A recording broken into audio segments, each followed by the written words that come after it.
Welcome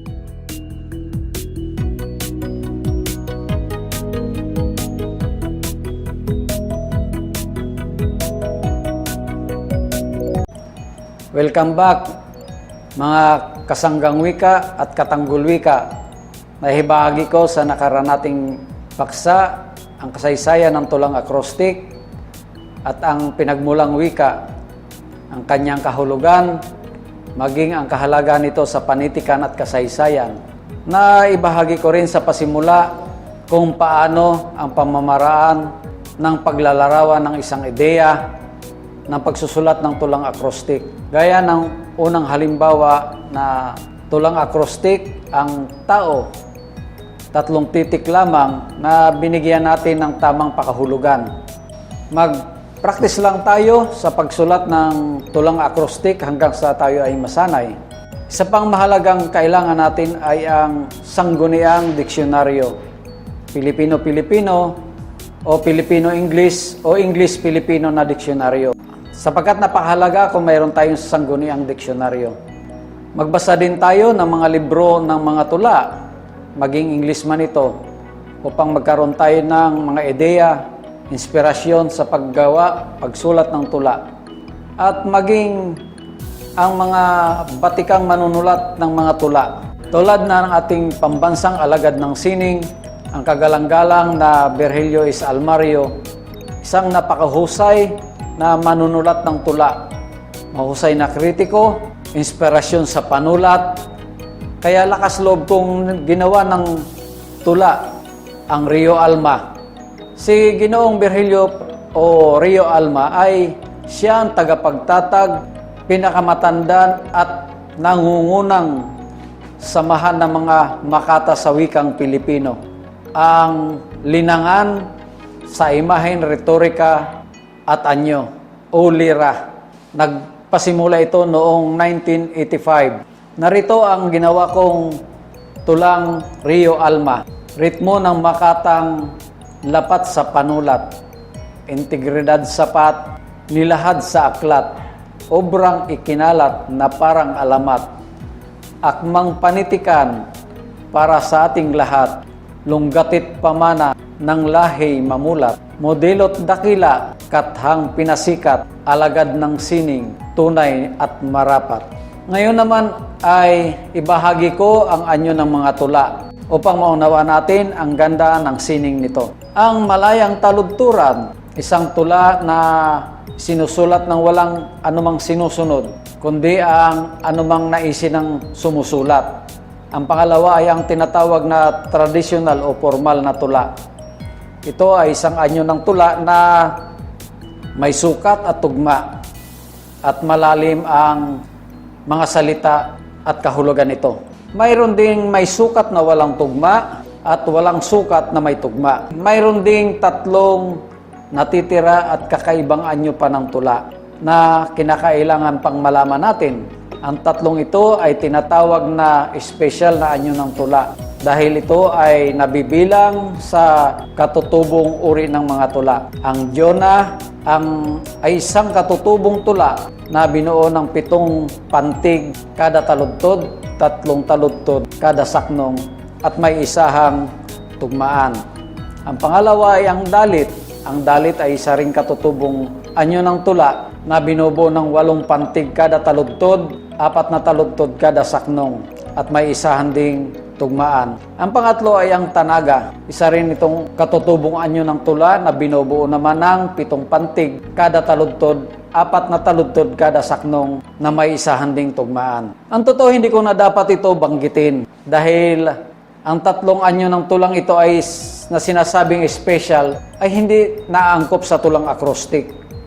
Dahil ang mga ito ay may saknong na kailangang hatiin ng bilang ng taludtod. Ngunit nais kong ipaunawa na ang katunayang tayong mga Pilipino ay mayaman sa ganitong larangan ng panitikan. Isang kahayagan ng katutubong mga tula ay nagpapakita ng pagkamalikhain natin ng pagbuo ng mga tula. Sa pagkakataong ito ay masasabi ko rin na tunay ngang likas ang ating pagkamalikhain sa paggawa ng mga tula. Kung ang banggit ng mga katutubong uri ng tula o special dahil sa kakaibang pamantayan nito, siguro naman ay masasabi ko rin pinaka-special din ang tulang acrostic para sa akin. Ngunit sa anumang dahilan kung bakit ito hindi na itala sa ating kasaysayan, ang siya kong ngayong pinasimulang isapahina at isalarawan sa ating wika. Kaya hindi pa huli upang pagyamanin ang tulang acrostic na taglay ang mga sangkap at elemento ng mga tula at mahahalagang konsepto nito upang mas lalo pang mapaghusay ang ating paggawa ng tulang acrostic. Maaring may mga dahilan kung bakit ito hindi napagyaman at nabigyan ng pansin, lalo na sa ating panitikan dahil siguro sa sobrang kasimplihan nito para sa iba. Sapagkat ang ibang nagsusulat ng acrostic ay hindi nabibigyan ng tugma o walang kahulugan. Kaya dapat din sigurong sumibol na ang talento ng para rito upang maiakma ang panuntunan sa panulaan. Dahil dito, ay aking napagtanto na kailangan na magkaroon ng sariling panuntunan at gabay, gaya ng nakaraan na nabanggit ko sa pagsusulat ng tulang acrostic. Sapagkat pansin ko rin, karamihan na gumagawa ng tulang acrostic, basta na lang masabing acrostic, kahit hindi nabibigyan ng pagpapahalaga ang tula. Sa aking advokasya na maisulong at maitala sa kasaysayan ng panitikan, tulad ng mga katutubo na mga tula na ating pinagyaman, ay hindi ako nawawala ng pag-asa sa aking adhikain na mapagyaman ang tulang acrostic sapagkat ito'y napasimulan ko na rin. Mula sa wala, ang ibig kong sabihin, nais ko lang itong maibahagi kung paano ako nakabuo ng isang aklat nang hindi ko rin nalalaman ang panuntunan ng mga tula noon. Napag-alaman ko na lang ang salitang malayang taludturan, acrostic, sa pamamagitan ng isang mabait na author ng aklat na si Ma'am Ninita Papa. Siya ang nagbigay sa akin ng motibasyon nung aking isang guni ang aking mga tula. Hindi siya nagutubili na magbigay sa akin ng payo at motibasyon upang aking mapagyaman ang talentong ipinagkaloob sa akin. Tulad ng kanyang bigkas sa akin, iho, pagyamanin mo ang iyong talento sa pagsulat ng tula sapagkat kakaiba yan. Hindi yan katulad ng kwentong bayan na nagpapasalin-salin. Yun ang naging payo sa akin kaya nabigyan ako ng lakas, ng motibasyon para maipagpatuloy ko ang tulang acrostic. Ang antolahang ito ay koleksyon ng mga tulang tinipon ko upang magsilbing butil ng inspirasyon na may ambag ko na maging yaman ng kaisipan ng salita at diwa. Adhika makapag-ambag din sa panitikang Pilipino. Ngayon naman, pasimulan nating gumawa ng isang tula na magkabilaan para sa motibasyon ng tulang acrostic para maipakita ko na ang tulang acrostic ay kakaiba siya. Special na paggawa ng tula. Subukan natin ang salitang wika. Gaya ng banggit ko, bago pa simulan natin ang paggawa ng tulang acrostic ay alamin muna ang kahulugan ng gagawin nating tula at magkaroon ng isang ideya para mapasimulan ang pagsulat ng tula.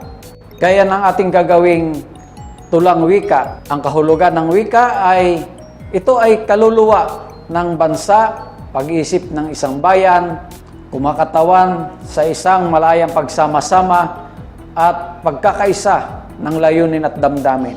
Maraming kahulugan ang salitang wika, kasangkapan ng pagpapahayag, mga simbolong salita ng kaisipan at saloobin. Ang wika ay maaaring humubog ng ating pananaw pandaigdig. Kaya ng aking ginawang tulang wika, narito, watas na salita upang magkaisa, impluensay ganap hanggang sa pagbasa, komunikasyon ding tagapagbalita, ambag lingwahe ng pagkaunawa.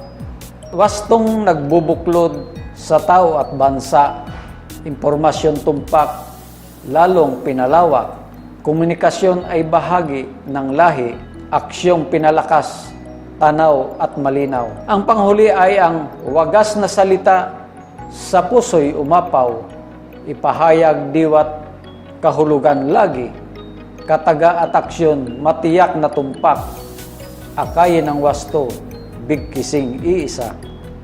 Ang pangatlong tula ay may pagkatayutay. Pansinin ang dobling acrostic na ating ginawa.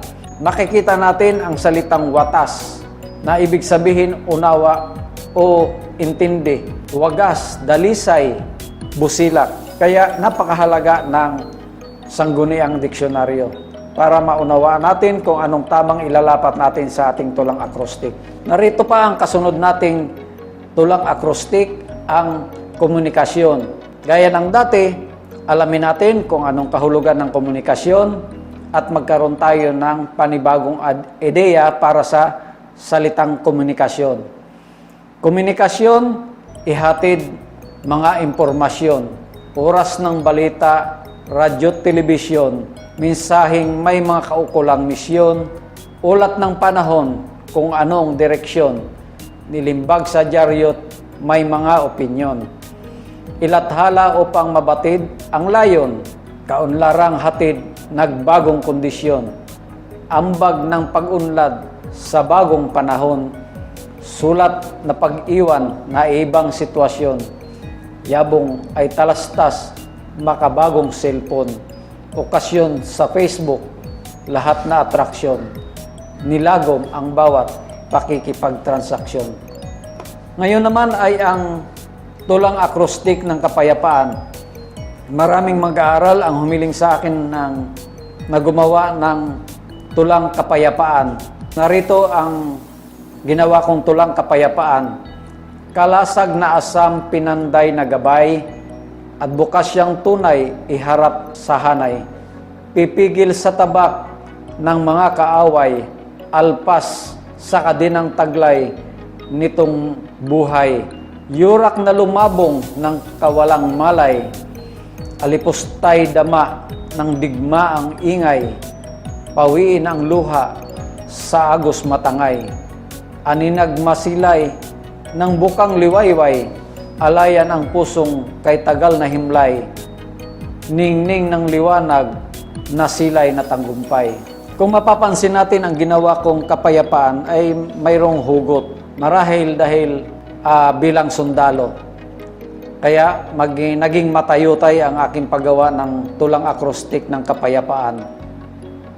Mag-practice lang po tayo sa pagsulat ng mga tulang akrostik hanggang maging libangan natin ito. Lapatan ng mga titik ang pangalan ng ating nililigawan o mahal sa buhay. At iyong matitiyak na at maunawaan ang kahulugan ng tulang akrostik sa pamamagitan ng paggawa ng kahulugan ng pangalan, kahit mismo ng sarili mong pangalan. Para magawa ang tulang akrostik ng sariling pangalan, ay malalaman mo kung anong pagkatao mo, ang karakteristik mo, para magawa mo ng tamang kahulugan ang iyong gagawing akrostik. Maraming salamat. Muli, padayon na lang tayo sa pagsubaybay, mag-share at mag-subscribe. Maraming salamat.